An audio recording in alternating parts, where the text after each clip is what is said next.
We are going to do something on Greenland, whether they like it or not. You know what their defense is?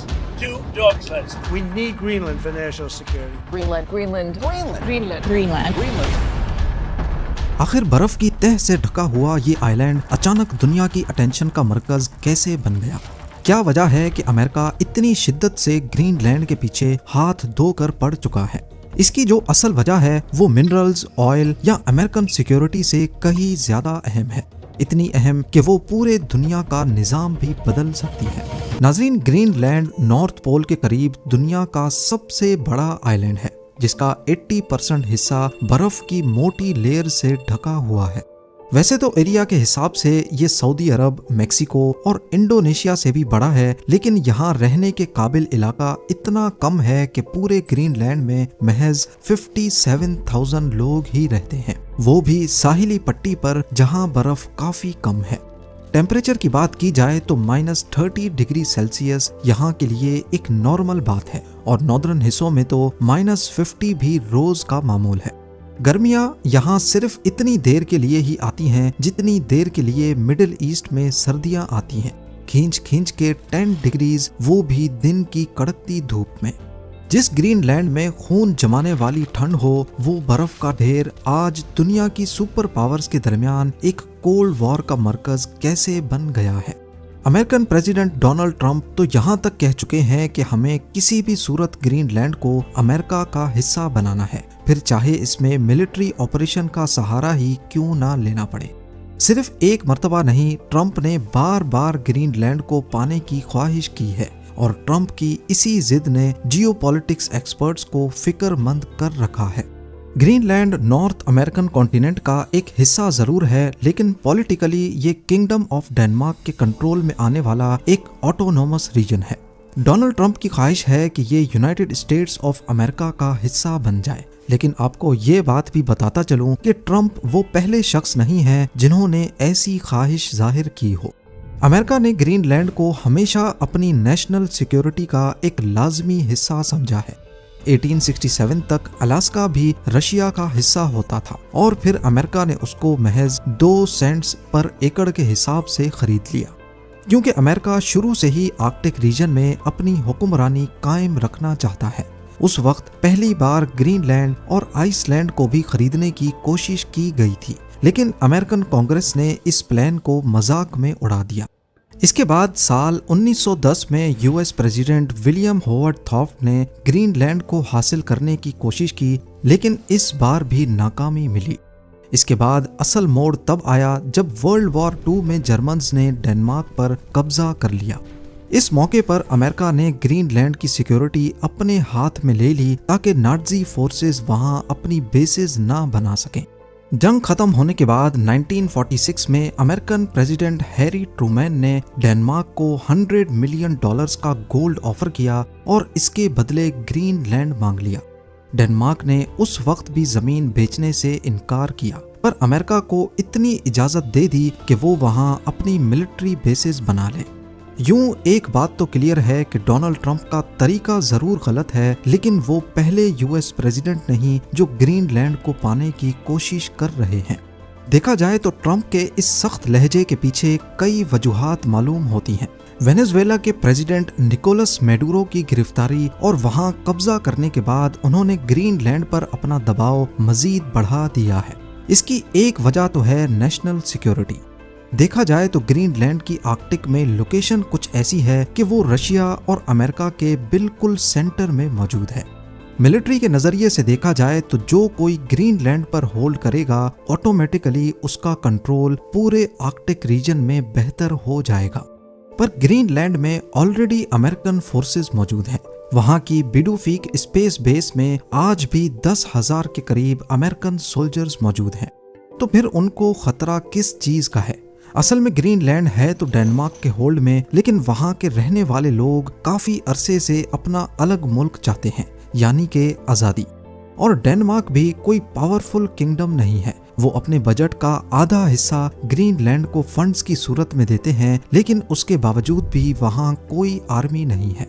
Trump को खतरा है कि अगर कल को ग्रीनलैंड आजाद हो गया तो हो सकता है वो वहां अमेरिकन बेसेस हटाने की डिमांड कर दें या फिर किराया बहुत ज्यादा बढ़ा दें।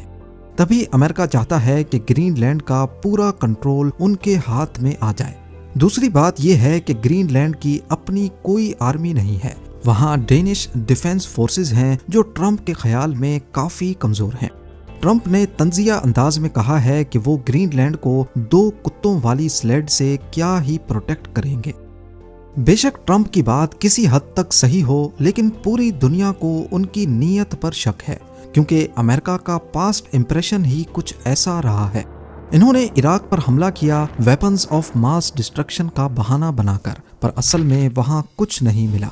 1964 में अमेरिका ने वियतनाम पर हमला किया, ये बहाना बनाकर कि वियतनामीज जहाजों ने गल्फ ऑफ टोंकिन में अमेरिकन जहाज USS मेडॉक्स पर हमला किया है। लेकिन 2005 में भांडा फूटा और पता चला कि ऐसा कोई हमला नहीं हुआ था।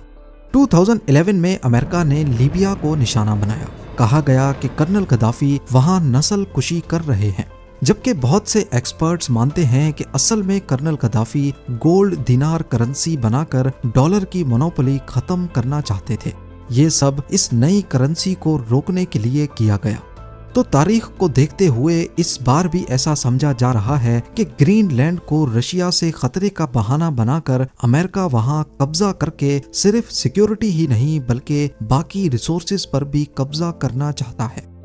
सिक्योरिटी से हटकर बात की जाए तो ग्रीनलैंड दुनिया के उन चंद इलाकों में से एक है जहां रेयर अर्थ एलिमेंट्स के बहुत बड़े ज़खायर मौजूद हैं। ये मिनरल्स इतने अहम हैं कि आने वाली टेक्नोलॉजी के लिए इन्हें ऑक्सीजन कहा गया है। ग्रीनलैंड में एवरेज बर्फ की लेयर 2 किलोमीटर डीप है, और क्योंकि ये बर्फ करोड़ों साल पुरानी है तो यकीनन यहाँ अनएक्सप्लोर्ड रिसोर्सेज भी होंगे। जियोलॉजिकल सर्वेज के मुताबिक ग्रीनलैंड रेयर अर्थ एलिमेंट्स का 8वां बड़ा जखीरा है, जिसमें नियोडीमियम है जिससे इलेक्ट्रिक गाड़ियों और टर्बाइन्स के मैग्नेट्स बनते हैं।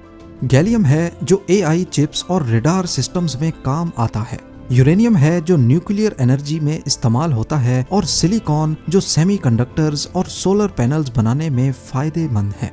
ये सारे एलिमेंट्स हमारी फ्यूचर टेक्नोलॉजी के लिए काफी फायदेमंद हैं। आपको ये बात जानकर हैरत होगी कि इस वक्त दुनिया में इन मिनरल्स की सप्लाई के 90% हिस्से पर चाइना का कंट्रोल है, और रिसेंटली चाइना ने इन मिनरल्स की एक्सपोर्ट पर लिमिट्स भी लगाई हैं ताकि वेस्टर्न कंट्रीज को प्रेशर में लाया जा सके। ये भी सच है कि आने वाले वक्त में वही सबसे ताकतवर तस्वुर किया जाएगा जिसके पास इन मिनरल्स के ऊपर कंट्रोल होगा। ये भी एक वजह है कि ट्रंप ग्रीनलैंड के इन मिनरल्स को हासिल करके चाइना की मोनोपोली तोड़ना चाहते हैं। बताने की जरूरत तो नहीं है, लेकिन सर्वे के मुताबिक सिर्फ नॉर्थ ईस्ट ग्रीनलैंड के नीचे ही 31 अरब बैरल्स ऑयल का जखीरा है, और बाकी पूरे ग्रीनलैंड में कितना ऑयल है इसका अंदाजा आप खुद लगा लें। सिक्योरिटी, रेयर अर्थ एलिमेंट्स और ऑयल से हटकर इंटरनेट केबल्स की सिक्योरिटी भी एक बड़ी वजह है। जैसा कि आप जानते हैं कि दुनिया का इंटरनेट और कम्युनिकेशंस का निज़ाम समंदर के नीचे बिछी हुई केबल्स के जरिए चलता है। ग्रीनलैंड का मकाम ऐसा है कि यहाँ से गुजरने वाली केबल्स अमेरिका और यूरोप को आपस में जोड़ती हैं। रशिया की गोस्ट वेसल्स अक्सर इन केबल्स के आसपास देखी गई हैं, और अमेरिका को डर है कि जंग की सूरत में रशिया इन केबल्स को काटकर कम्युनिकेशन का निज़ाम धर्म भरम कर सकता है। उनका मानना है कि अगर ग्रीनलैंड अमेरिका के पास होगा तो यूरोप और अमेरिका के बीच आर्कटिक समंदर में ये केबल्स भी महफूज रहेंगी। इसके अलावा अगर आप ग्लोब को देखें तो ग्रीनलैंड हमारी दुनिया के टॉप पर मौजूद है। यहाँ बीटूफिक स्पेस बेस है जहाँ मौजूद है UEWR यानी अपग्रेडेड अर्ली वार्निंग रडार। ये रशिया से निकलने वाले किसी भी इंटरकॉन्टिनेंटल बैलिस्टिक मिसाइल को लॉन्च के फौरन बाद डिटेक्ट कर सकता है। अगर इस मिसाइल को अमेरिका की तरफ फायर किया गया तो वो पैसिफिक या अटलांटिक ओशन के ऊपर से नहीं बल्कि ग्रीनलैंड के ऊपर से गुजरेगा। इसका मतलब है कि अगर अमेरिका की ग्रीनलैंड पर पकड़ नहीं होगी तो ये सीधा साधा US मेनलैंड को खतरा है। और सबसे अहम वजह जिसके बारे में कोई बात नहीं कर रहा वो है नया ट्रेड रूट। सदियों से इंसान एक ऐसे रास्ते की तलाश में है जो यूरोप और एशिया को जल्द अज जल्द मिला सके। पुराने जमाने में बहरी जहाजों को पूरे अफ्रीका या साउथ अमेरिका का चक्कर काट कर जाना पड़ता था, फिर सुइज और पनामा कैनाल बनाए गए, जिससे महीनों का सफर हफ्तों में बदल गया। लेकिन आर्कटिक ओशन का रास्ता हमेशा बर्फ से बंद रहा और ये रास्ता कार्गो शिप्स के लिए क्रॉस करना नामुमकिन समझा जाता था। अब ग्लोबल वार्मिंग की वजह से आर्कटिक की वो सदियों पुरानी सख्त बर्फ आहिस्ता आहिस्ता पिघल रही है। इससे एक नया समंदरी रास्ता निकलता हुआ दिख रहा है, जिसे नॉर्थ वेस्ट पैसेज कहते हैं। मिसाल के तौर पर अगर एक बहरी जहाज चाइना से लंदन जाना चाहता है तो सुइज कैनाल के बजाय इस नए आर्कटिक रास्ते से उसे तकरीबन 9000 किलोमीटर कम सफर करना पड़ेगा। इसका मतलब है कि न सिर्फ करोड़ों डॉलर्स का फ्यूल बचेगा, बल्कि सफर के 10-15 दिन भी बच जाएंगे। तो असल में ये मामला सिर्फ ग्रीनलैंड का नहीं, बल्कि इस नए रास्ते को कंट्रोल करने का भी है।